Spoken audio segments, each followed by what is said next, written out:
Rehabilitation rehabilitation होता क्या है? ये एक प्रोसेस है जिसके थ्रू हम डिसेबल्ड पेशेंट को एबल करते हैं ताकि वो अपनी एक्टिविटीज़ अब डेली लिविंग कर सके। एक नॉर्मल नॉर्मल पेशेंट को जब पर्सन कोई इंजरी होती है, कोई सर्जरी होती है, उसके बाद वो अब नॉर्मल हो जाता है। अब हमें वापस उसको नॉर्मल में लाने के लिए ये प्रोसेस का यूज़ करते हैं जिसका नाम है रिहैबिलिटेशन। अब हम इसकी डेफिनेशन बताएंगे जो हमें WHO के थ्रू दी गई है। WHO defines rehabilitation as the combined and coordinated use of medical, social, educational, and vocational measures for training the individual to the highest level of functional ability. Medical, social, educational, and vocational. These are the 4 types of rehabilitations. Medical rehabilitation पहले मैं आपको थोड़ा यहाँ generally समझा देता हूँ, फिर हम डेफिनेशन पे आएंगे। मेडिकल रिहैबिलिटेशन में पेशेंट के जो फिजिकली एंड मेंटली फिट रखने के लिए उसको कुछ एक्टिविटीज़ प्रोवाइड की जाती हैं ताकि जो पेशेंट डिसेबल्ड है उसके फंक्शन को रिस्टोर करने के लिए और जो मूवमेंट लॉस हुई है उसको रीगेन लाने के लिए।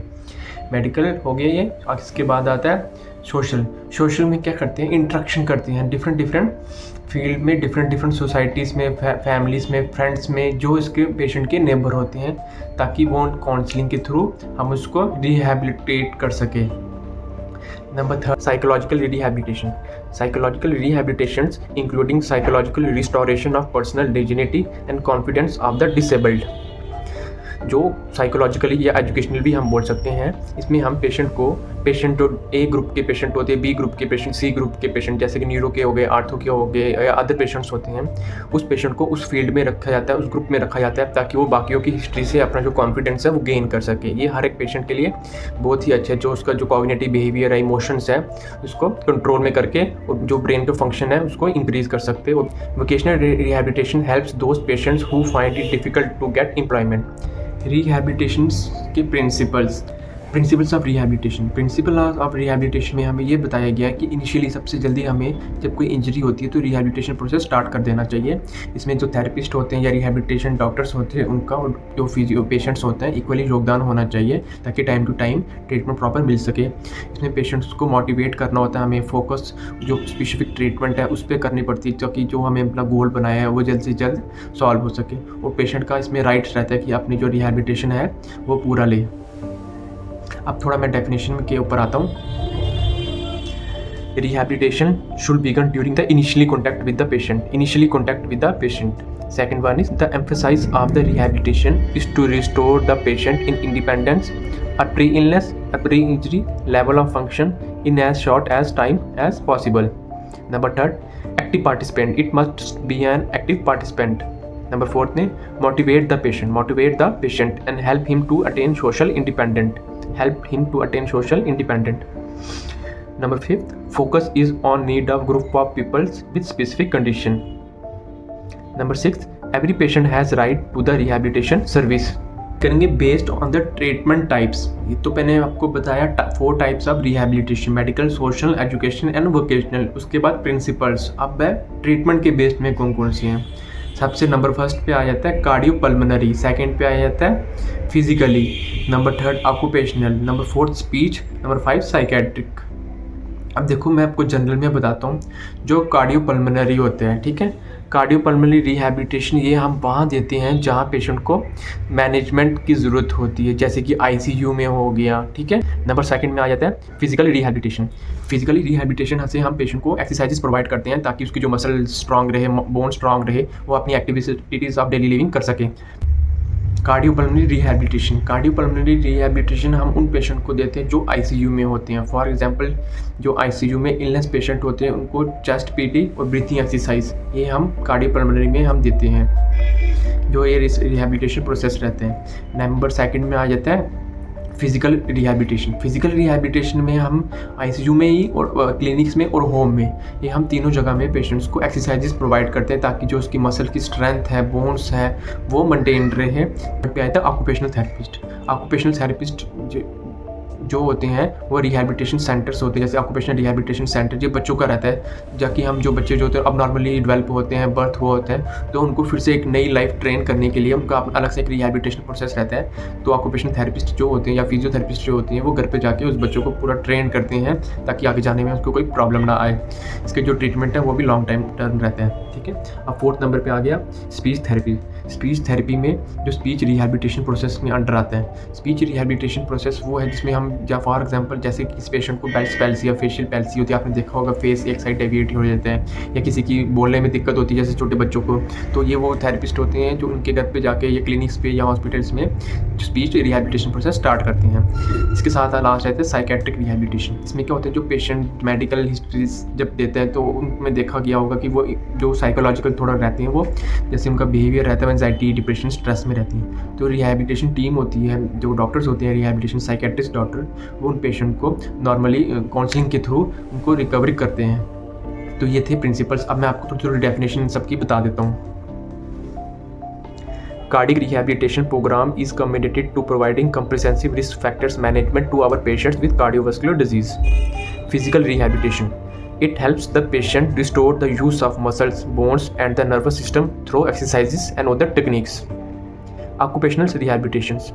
Occupational rehabilitations helps the patient regain the ability to do normal everyday tasks. This may be achieved by resting old skill or teaching the patient's new skill to adjust to disability through adaptive equipments, orthosis, and modification of the patient's home. The therapist will visit the patient home and analyze what the patient can and cannot do. Speech therapist, मैं इसको आपको example देता हूँ। इसमें यही बताया गया कि to correct the speech disorder and restore speech. For example, to strengthen the muscle, the patient might be asked to say a word. इसमें हम कुछ सिंपल वर्ड्स देते हैं, जैसे कि हो गया 2 वर्ड्स 3 वर्ड्स हो गया माँ बाप आप, ठीक है। कुछ ऐसे वर्ड्स रहते हैं कि पहले वो 2 वर्ड्स देते हैं, फिर 4 वर्ड्स देते हैं एक्सरसाइज के साथ, ताकि जो उसकी मसल्स है वो स्ट्रेंथन हो जाए, जो स्पीच थेरेपिस्ट में मसल यूज होती है। और stick out his tongue picture cards में also be use to help the patient remember everyday object और इंक्रीजिंग हिज वोकेबुलरी। अब ये है last point is psychiatric rehabilitation. It involves helping people with mental illness, जैसे मैंने बताया depression, anxiety, stress, ठीक है, गेन और improve skills while obtaining the necessary resources and support in reach their goals. अब बात करेंगे टीम्स कौन कौन सी होती हैं, types of teams. Multi dispensary team, intra dispensary team, trans dispensary team. Multi dispensary team ये वो टीम होती है जिसमें professional work together towards a common goal. इसमें डिफरेंट प्रोफेशंस के डॉक्टर्स होते हैं, हेल्थ केयर्स होते हैं, वो वर्क करते हैं कॉमन गोल के लिए। जैसे कि आजकल आपने देखा होगा कि आप कहीं रोड साइड चल रहे हो तो वहाँ पे डिस्पेंसरीज होती हैं इमरजेंसी के लिए, तो ये इसी के अंडर आ जाते हैं। Number 2 is intra dispensary rehabilitation team. A team of profession who are all from the same profession such as 3 therapist collaborate on same case. For example किसी पेशेंट को केस जैसे कि पैरालिसिस हुआ है या आर्थो का कोई केस है, पैरालिसिस का कोई केस वो न्यूरो से रिलेटेड है, अब वो पहले न्यूरोलॉजिस्ट को दिखाएगा, फिर सीटी स्कैन्स में जाएगा, फिर रिहैबिलिटेशन प्रोसेस स्टार्ट करेगा। तो डिफरेंट प्रोफेशन के जो डॉक्टर्स होते हैं या टीम होती है एक ही गोल पे फोकस करते हैं ताकि जो उसकी वो क्या बोलते हैं जो रिहैबिलिटेशन है वो चलता रहे, ठीक है। अब 3rd one is transdisciplinary team rehabilitation. A team composed a number of different profession cooperating across discipline to improve patients care through practice और research. इसमें सभी आ जाते हैं। जैसे था मल्टी डिस्पेंसरी टीम, उसमें डिफरेंट प्रोफेशन के डॉक्टर डिफरेंट गोल्स पे वर्क करते हैं। इंट्रा डिस्पेंसरी रिहैबिलिटेशन टीम, इसमें एक ही डायग्नोज पे एक ही पेशेंट पे डिफरेंट 3 डॉक्टर और मोर डॉक्टर सेम केस हैंडल करते हैं। ट्रांस डिस्पेंसरी इसमें क्या होता है, इसमें सोशल का सोसाइटी से रिलेटेड भी आ जाती है, जैसे फैमिली मेम्बर हो गए, फ्रेंड्स आ गए, नेबर हो गए, और जो बाहर के डॉक्टर्स आते हैं, स्पीच थेरेपिस्ट हो गए, रिहैबिलिटेशन थेरेपिस्ट हो गए, डॉक्टर्स हो गए, आर्थो, न्यूरो, मतलब सारी टीम्स इसमें वर्क करती हैं, इंक्लूडिंग होम जो आते हैं, होम्स नेबर्स होते हैं वो भी, ठीक है। अब ये यहाँ तक ना जो मल्टीपल है वो आपको रोड साइड मिल जाएगी। इंट्रा डिस्पेंसरी ये हॉस्पिटल में, और जो ट्रांस डिस्पेंसरी ये आपको होम प्लस हॉस्पिटल और जो रोड साइड है डिस्पेंसरी तीनों में आ जाते हैं, ठीक है, तभी इसका नाम है ट्रांस। अब function of team member, core और कांस्टेंट। कोर वही होता है जो आपके एंटायर फैमिली में जितने भी नेबर्स हैं, फैमिलीज हैं, फ्रेंड हैं, वो इंक्लूड होते हैं। अब जो है कांस्टेंट में कौन कौन से इंक्लूड होते हैं, ठीक है। Core member it including family member, जैसे कि मैंने बताया। अब फंक्शन टीम मेंबर ये है कांस्टेंट मेंबर। आप बीच में सेंटर में देखो constant team member, constant member कौन से होते हैं, फिजियोथेरेपिस्ट और physical therapist, recreational therapist, dietitian और nutrition, psychologist, social worker, psychiatrist. तो ये पूरी एक टीम रहती है बाहर वाली, आउटसाइड। एंटायर होल फैमिली सिर्फ कोर है, और कॉन्स्टेंट में कौन सा है, जो बाहर की सारी टीम रहती है।